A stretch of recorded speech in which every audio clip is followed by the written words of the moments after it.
ഇന്ന് വിഷു റെസിപ്പിയിൽ അടപ്രഥമൻ ഉണ്ടാക്കാം. അതിനുവേണ്ടി കുറച്ചേറെ വെള്ളം തിളപ്പിക്കണം. അതിലേക്ക് 200 ഗ്രാം അട. കൂടുതൽ വെള്ളത്തിൽ കിടന്ന് തിളയ്ക്കണം. ഇതിലേക്ക് ഇടാം. തിളച്ചിട്ട് തമ്മിലൊട്ടാതിരിക്കാൻ കുറച്ച് വെളിച്ചെണ്ണ ഒഴിക്കാം. ഇനി ഒരു 15-20 മിനിറ്റ് നേരം നന്നായിട്ട് ഇതൊന്ന് വേകണം.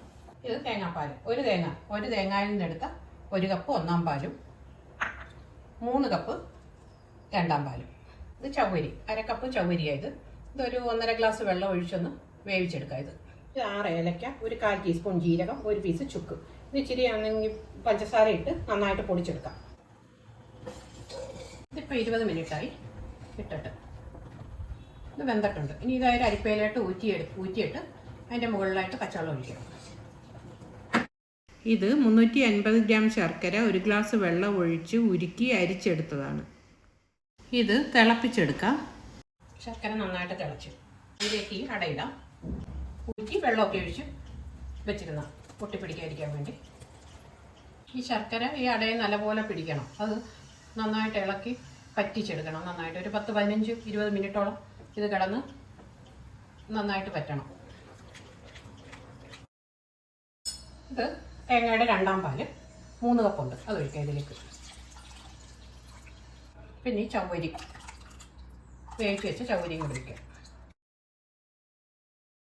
ഇതിലേക്ക് 1 ഞുള്ള് ഉപ്പിടാം.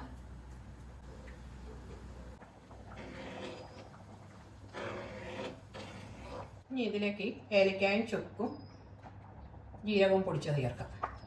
1 ടേബിൾ സ്പൂൺ നെയ്യൂടെ ചേർക്കാം. ഇത് പറ്റിയിട്ടുണ്ട്. ചവ്വരി ഇട്ടതുകൊണ്ട് നന്നായിട്ട് ഇത് പറ്റും. ഇത് ഓഫാക്കിയിട്ട് ഇനി ഒന്നാം പാൽ ഒഴിക്കാം. ഇതിലേക്ക് നെയ്യിടാം. ഇത് തേങ്ങാക്കൊത്ത്, തേങ്ങയുടെ ചെറുതായിട്ട് ഇങ്ങനെ അരിഞ്ഞെടുത്തതാണ്. അത് ഇതിലേക്കിടാം. ഇതിലേക്ക് കാഷ്നട്ട് റൈസിനും ഇടാം. കുറച്ച് എള്ള്, ഒരു 1/2 ടീസ്പൂൺ മതി. ഇനി ഓഫാക്കാം. ഇനി ഇതിലേക്കിടാം കാഷ്നട്ടൊക്കെ. ഇനി അടച്ചൊരു 1/2 മണിക്കൂർ വെച്ചേക്കാം. ഇനി അധികം ഇളക്കണ്ട. ഇനി ഇതൊന്ന് എടുത്ത് നോക്കാം.